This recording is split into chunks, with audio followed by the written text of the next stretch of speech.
Hello, and welcome to the 2021 State of the City Address.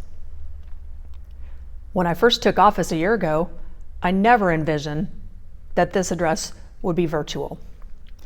However, as the past year has demanded of us, we are acting in the best interest and the health and safety of our community. Before we get started, I would like to introduce City Council President Emily Keeler, who will say a few words. Hello, my name is Emily Keeler, and I am President of the Grandview Heights City Council. I am thrilled to have you joining us for the virtual 2021 State of the City. It has been a hard year for all of us. Due to the pandemic, our livelihoods have been impacted. We have had to learn to navigate with children or other family members at home, felt the isolation this time has brought, and sadly, some of us have lost loved ones too soon. However, I am hopeful for the future as we emerge from this trying episode in our history. I have seen our community pull together with neighbors helping neighbors. This is what Grandview Heights is about, and one of the many reasons why my son and I moved here over a decade ago. In April 2020, we, like many communities, made the decision to hold our council meetings virtually to ensure the safety of our council members, staff, and the public. Despite the challenges COVID has brought, it was important to us to make sure city business moved forward in order to give the best services to our community. We not only kept business moving, we were able to make progress in several key areas. First, we moved forward with our desire to enhance sustainability by approving legislation to create a residential property assessed clean energy program, also known as RPACE. Through the city's participation in the Regional Energy Special Improvement District, also called an ESID, if a residential PACE eligible project is approved in Grandview Heights, the cost of a resident's clean energy project can be covered with zero upfront cost to them. They simply pay the loan back through an assessment to their annual property taxes. We also finalized legislation on short-term rentals that had been under discussion since 2019. These rentals, that can be rented for up to 1 month at a time, are now allowed if registered with the city and meet the requirements outlined in the legislation. This compromise was intended to help entrepreneurship while also ensuring the safety and enjoyment of guests and neighbors. In 2020, we also passed a resolution that created a year of learning for racial justice. Together with the schools, library, and other community groups, we have worked together to provide learning opportunities to our community. Perhaps the most exciting, Council has worked with administration and approved appropriations to engage engineering and design professionals to begin development of a new municipal facility identified in the Spaces and Places Plan. We are absolutely thrilled to be able to make this decades-long dream a reality for Grandview Heights. I would like to thank Mayor Kearns and all the departments for their hard work over the past year.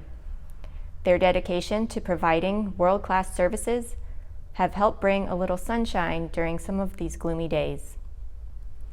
And as we continue to look forward, I'm very excited to announce we are planning to resume in-person council meetings starting in May.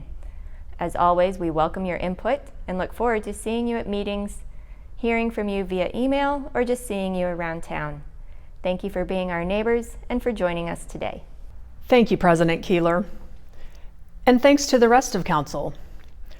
Vice President Chris Smith, Ryan Edwards, Ed Hasty, Rebecca Hatzafatinos, Melanie Houston, and Anthony Panzera.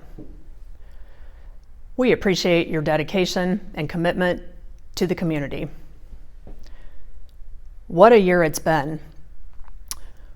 When I was sworn in on January 1st, 2020, I knew we'd be busy, but this past year was unthinkable. I want to first thank each and every one of you for your steadfast commitment to being good neighbors. In a time of true crisis, you've collectively illustrated what makes Grandview Heights a special place to call home. The joyful spirit that you have shown through your homemade signs in support of our essential workers, reaching out to loved ones, simple sidewalk chalk messages with encouraging words. These have made a huge impact through these small acts of kindness and many others. I would also like to thank our public partners, Grandview Heights Schools and the Public Library. We continued the strong partnerships with you, and both of you have gone above and beyond over the past year to deliver services in a great challenging time. Further, I would like to thank Franklin County Public Health Commissioner Joe Mazzola and the rest of the public health staff for your tireless work behind the scenes and for being available to us 24 hours a day. Now I'd like to take a moment to remember the many lives lost. This has been a tremendous, dark period throughout the world. We have not seen this for generations. Some of you have found yourselves grieving for loved ones or supporting those who are grieving themselves. My deepest sympathies go out to you for the devastation and the heartbreak that you've endured.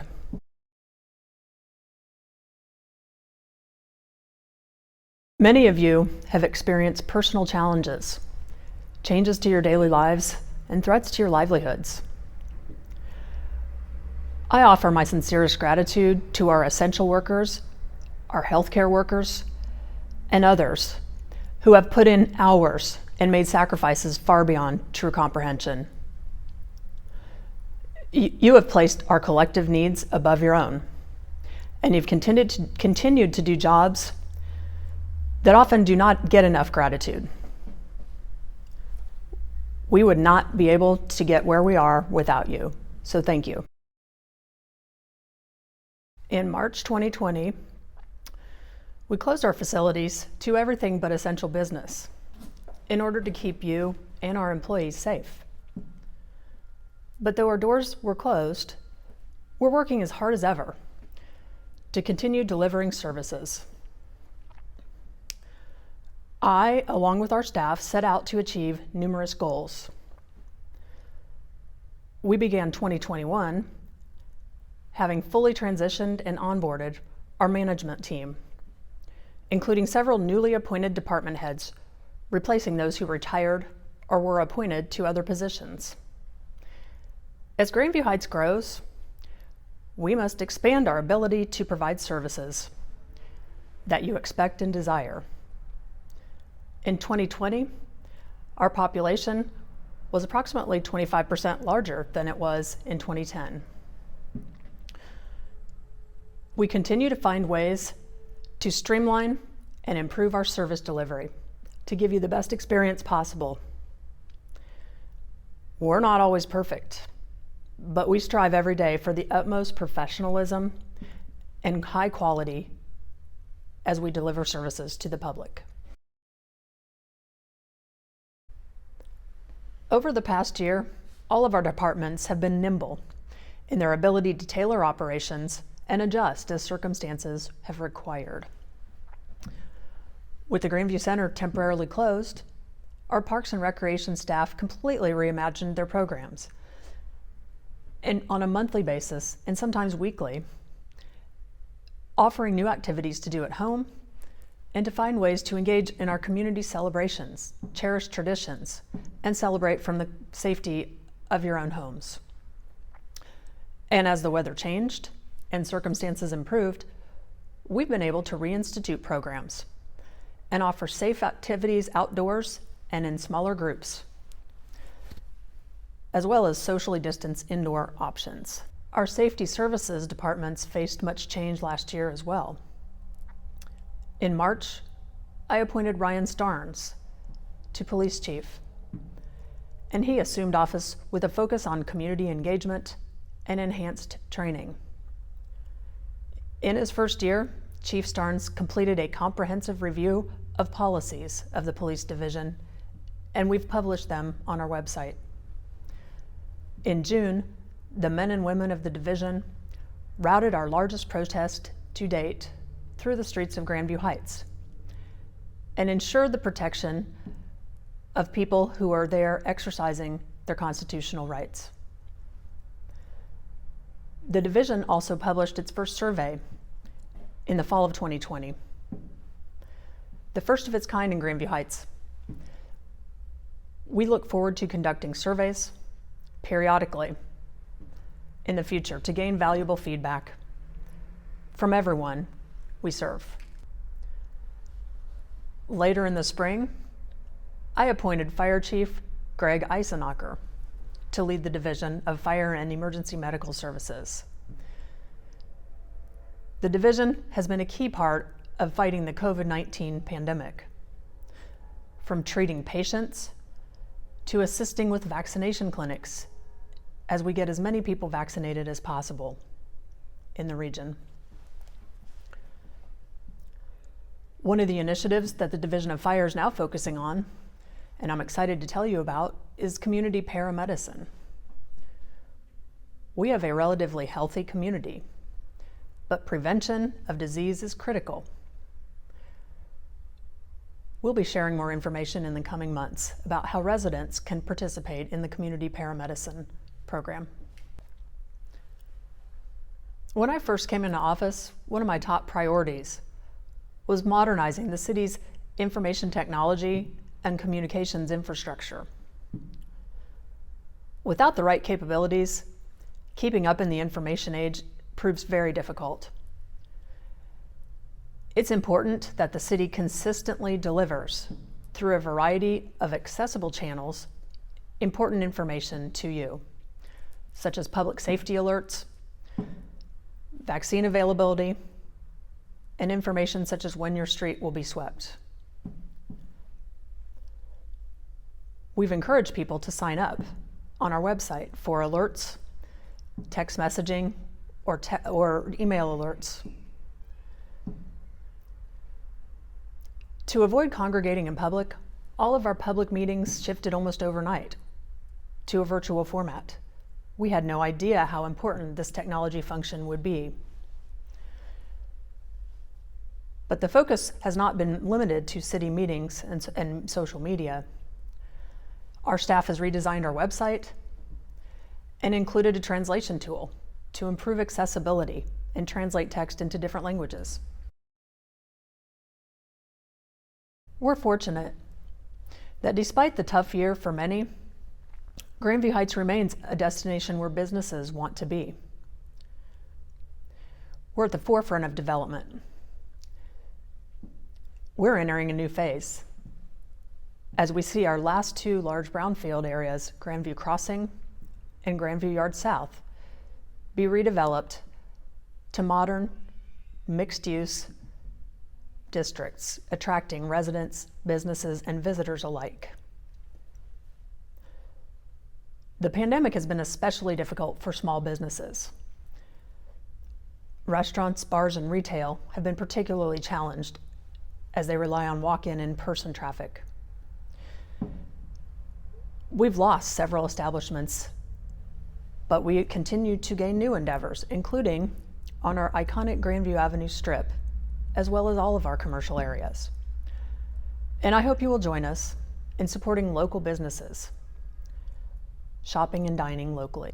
We're proud of those businesses with an existing brick and mortar presence, and we look forward to continued developments, both of our older commercial districts, enhancements to those, and to new ones coming online in the next year and beyond. As Grandview Heights Schools redevelops their own campus, we have appreciated their partnership over the last year.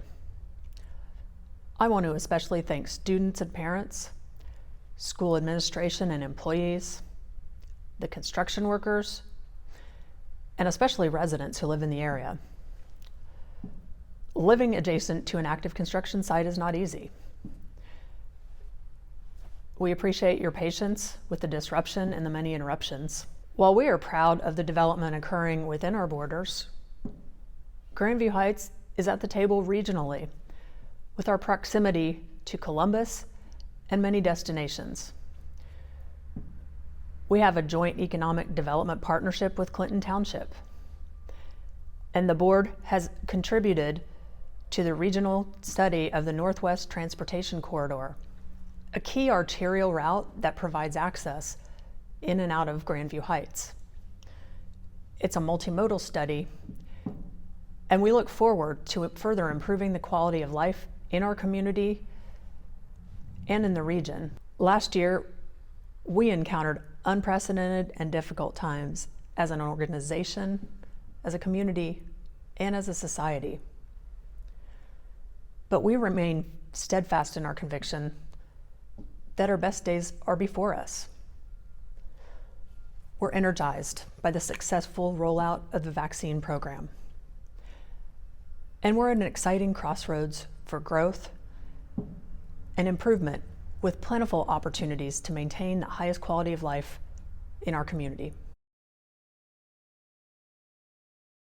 My name is Megan Miller. I'm the Director of Finance for the City of Grandview Heights. The City of Grandview Heights is fortunate to have had many years of sound fiscal stewardship to be positioned to support our existing operations along with future growth. In 2020, income tax revenue held strong, and we saw the addition of over 100 jobs, with more already added in the first quarter of 2021. While we continue making fiscally prudent decisions, Grandview Heights is not exempt from the impacts of COVID-19. Last spring, we delayed planned capital improvements as the pandemic worsened and uncertainty grew about how revenues would fare compared to pre-pandemic estimates. The city receives revenue from multiple sources, one of which is the lodging tax collected by the hotels in the city for every room night used. When corporate travel and tourism came to a halt, the number of room nights reserved in our hotels plummeted. Those numbers are slowly rising, and we anticipate their comeback as travel is reinstated and in-person events return. We are optimistic visitors and travelers will return, but there are still many unknowns. Business slowed for our retail establishment, and the future of some businesses became uncertain as most non-essential businesses shifted to a work-from-home model for at least a period in the last year. Some industries have indicated the pandemic has permanently altered operations, but the true scope of the impact to our workforce will become clearer as this year continues. We thank voters for supporting the levy to maintain city services last November. The passage of the levy will allow operations and planned capital improvements to continue replacing the aging infrastructure. Our finance team is constantly working to make decisions that will place us in the best possible position moving forward. With the diligence of council and the administration, I remain confident that Grandview Heights will continue on a path of smart and successful growth and development. In 2019, following extensive community input over several months, the Civic Spaces and Places Plan was finalized. Adopted by City Council, this formal master plan articulates the community's vision for a new municipal campus, enhanced park and recreation areas, and other community amenities. Two important near-term investment priorities were identified, including partnering with the schools to enhance community aspects of its rebuilt 412 campus, an effort that is well underway now, and creating a civic services campus to support city management, police, and fire operations. The current facility at the top of the hill at 1016 Grandview Avenue is antiquated, in poor condition, and in need of investment. However, with this being our community's only safety services facility, we cannot take it offline for what would need to be a comprehensive renovation and remodeling, while still maintaining those essential safety services. Instead, the community's vision, as articulated in the Spaces and Places Plan, is to relocate those functions into a new, modern facility down the hill at the southeast corner of Grandview Avenue and Goodale Boulevard, and to return the site at the top of the hill to broader community use as part of Wyman Woods, just as it was originally envisioned when the community acquired the site 100 years ago. We began technical studies to determine how best to utilize the proposed site for a new municipal building last summer. On our way to making these components of Spaces and Places, the vision, into a reality. Meanwhile, we will also be pushing forward our partnership with the schools to enhance community amenities in the area, the center of community life near the middle school and the library. We look forward to providing more information in the coming months. Last, but certainly not least, I'd like to thank city staff. They put in so many hours, 24 hours a day, 365 days a year, to deliver great services to our community. They don't always get the appreciation they deserve, but I'd like to express it today. There's a lot of hope and anticipation as we finish out the first quarter of the year and look forward to returning to something that looks like normal this summer. While I am very optimistic that some of our beloved traditions can occur this year in modified fashion to keep people safe, we also must expect that our return is going to take some time as our health officials work to secure and administer vaccines. I would encourage you all to continue to social distance when in enclosed spaces and follow the guidance of the CDC, the Ohio Department of Health, and the Franklin County Public Health Department. It's been a great privilege to serve as your mayor the last 15 months. I'm so enthusiastic about the future of our city, and I want to thank each and every one of you again for pulling together during these difficult times. We've weathered them together, and we'll move forward stronger. I've said it before, we're nothing if not resilient. I look forward to seeing you around. Thank you, and be well.